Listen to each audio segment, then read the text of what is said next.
Aujourd'hui, nous sommes du côté de ceux qui refusent l'injustice, qui dénoncent les injustices. Et il n'est pas possible pour nous d'être des imams, d'être des guides, si nous avons dans notre ADN l'injustice. C'est pas possible. Et Dieu, il le dit très clairement.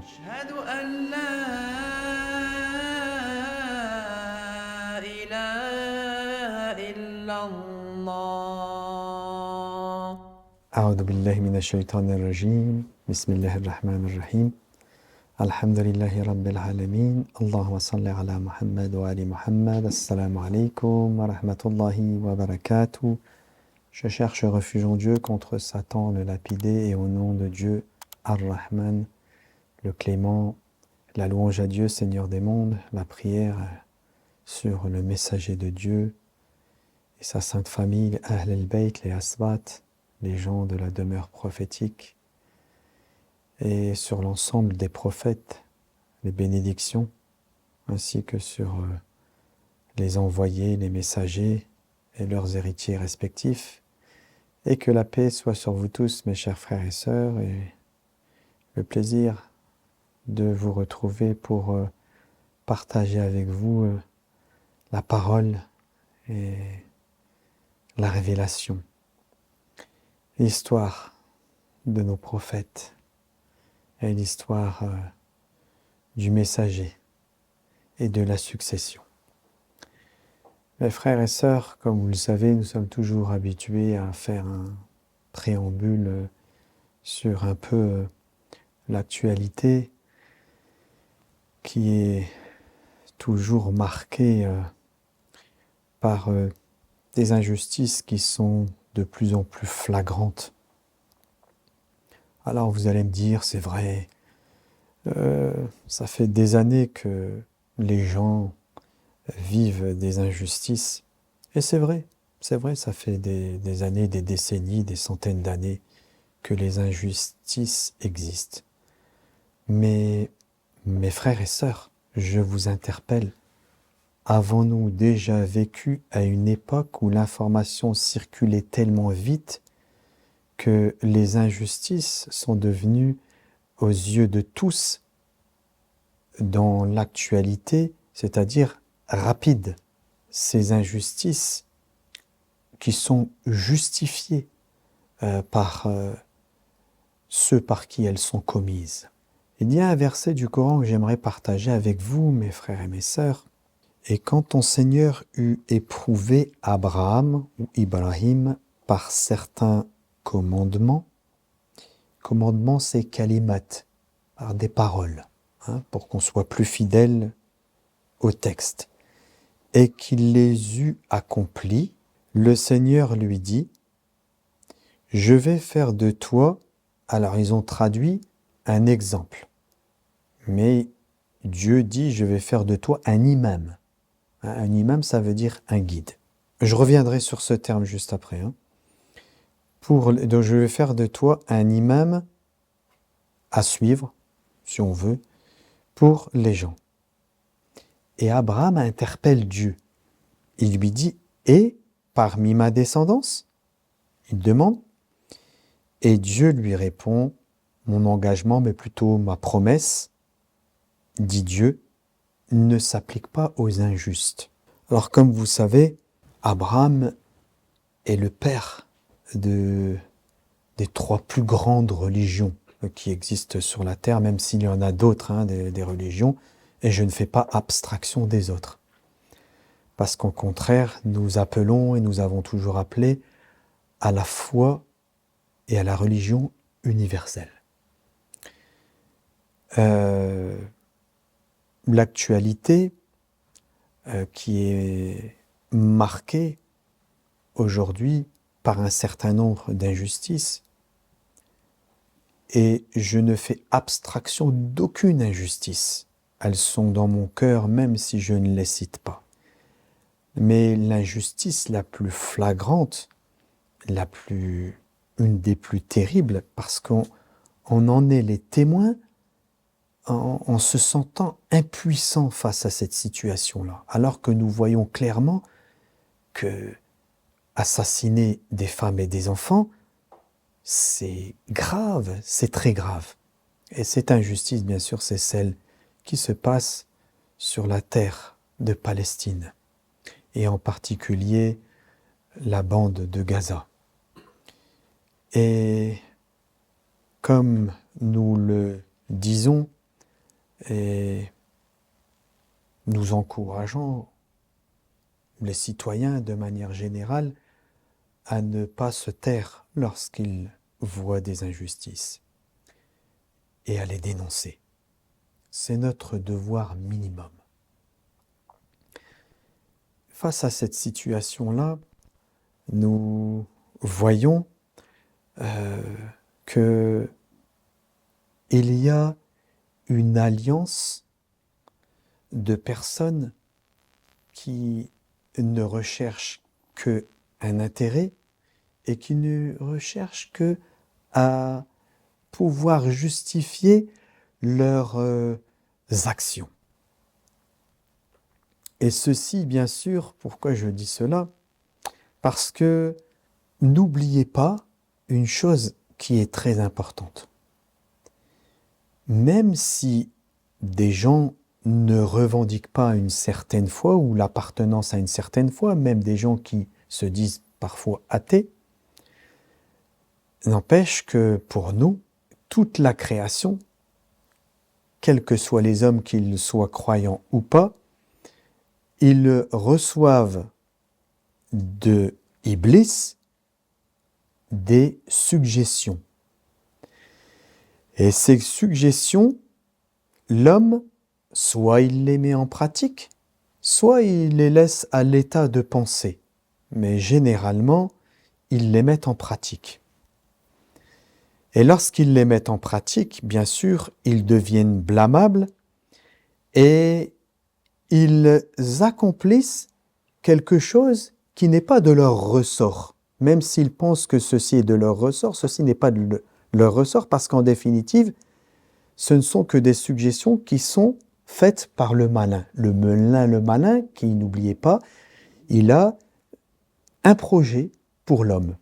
Ce projet commence lorsqu'il dit « Donne-moi un temps, tu verras, je vais tous les détourner ». Vous ne devez jamais oublier ceci.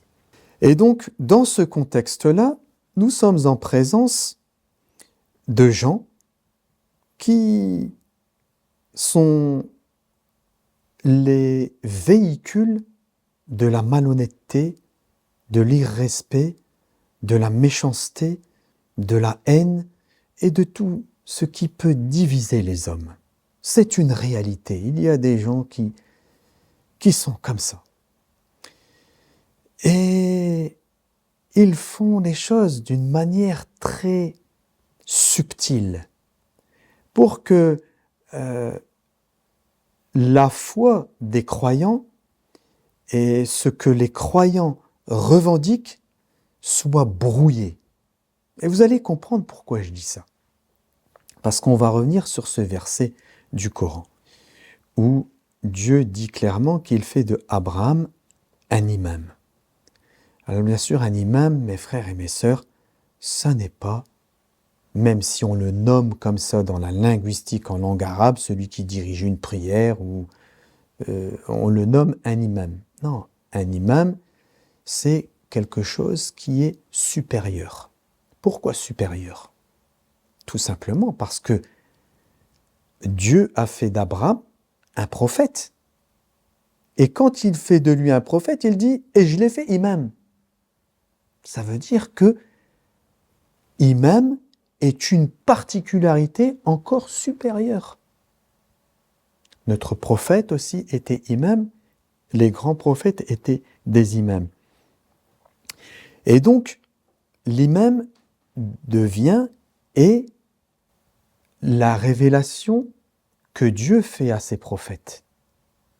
Les imams sont des gens qui sont là pour guider spirituellement l'humanité. Le prophète a une mission qui est la mission extérieure. de délivrer un message. Et l'imam, lui, est le guide de la spiritualité, il est le guide des cœurs. Donc, l'imam est tout sauf la revendication d'un pouvoir supérieur d'être le maître ou le roi des hommes, mais uniquement d'être le guide des pieux, le guide des éveillés, le guide de ceux qui recherchent la voie pour être dans l'intimité de Dieu. Et c'est complètement différent de ce que l'on peut entendre lorsque on l'entend de manière imam, celui qui guide la prière. Abraham interpelle Dieu parce qu'il voit que l'imama, c'est quelque chose de supérieur, quelque chose de particulier. D'ailleurs, une prière que Ali, fils de Abi Talib, le gendre du messager de Dieu, cousin du messager de Dieu, faisait « Rabbana hablana min azwajina wa durriyatina qurrata a'yun wa ja'alna lil muttaqina imama ». Donc il dit « Mon Dieu, fais de ma descendance, de mes enfants et de mes épouses, de mon épouse ou de nos épouses », c'est-à-dire si on parle au pluriel, plusieurs hommes qui font cette prière, nous devons faire cette prière. Encore accorde-nous, en nos enfants et en nos épouses, la joie des yeux et fasse que nous fassions, nous soyons plutôt, excusez-moi, fasse que nous soyons des guides, des imams pour les éveiller. Donc c'est pour ça, l'imam, c'est au niveau de l'éveil. Et lorsque nous comprenons cette situation et cette supériorité de l'imama dont Abraham est investi, Abraham, qu'est-ce qu'il dit? Il dit, mais fais que aussi ma descendance, elle soit aussi, il y ait des imams et des guides parmi ma descendance. Mais Abraham, plutôt Dieu lui dit à Abraham, il lui dit, alors je le dis avec mes mots comme s'il lui disait, ok, mais ma promesse, elle ne tient pas pour les injustes. Tout ça, ça nous mène où, mes frères et mes sœurs? À cette actualité présente. Pourquoi? Parce que nous avons des gens qui reçoivent en permanence des suggestions d'Iblis et qui sont là pour vous faire croire à une unité, pour vous faire croire qu'ils sont là pour unir tous les hommes, pour vous faire croire qu'ils sont là pour faire une gouvernance mondiale parce qu'ils ont la vérité la plus élevée et que c'est eux qui ont raison et ils veulent imposer ça à tout le monde. Et ces gens-là, ils ont fait par exemple ce dont vous avez entendu parler et qu'ils nomment les accords d'Abraham. Eux, hommes, se sont permis, c'est-à-dire ils se prennent pour des imams quelque part, et ils se sont permis de faire une alliance qu'ils ont appelée les accords d'Abraham. Tout ça, pourquoi? Pour couper l'herbe sous les pieds des croyants qui appellent à la vraie unité entre toutes les foi. Ils brouillent les pistes, mes frères et mes sœurs, méfiez-vous, ils sont mauvais.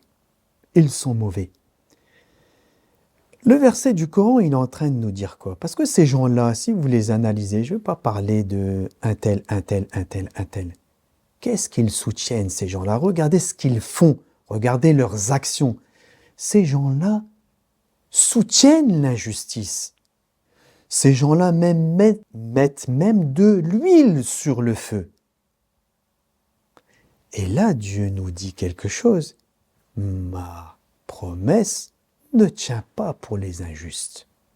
Ça veut dire que ces gens-là, ce qu'ils sont en train de faire, c'est complètement à l'opposé de ce qui doit être à la fin des temps. Parce que cette alliance, c'est une promesse de Dieu. Et c'est Dieu qui est à l'œuvre.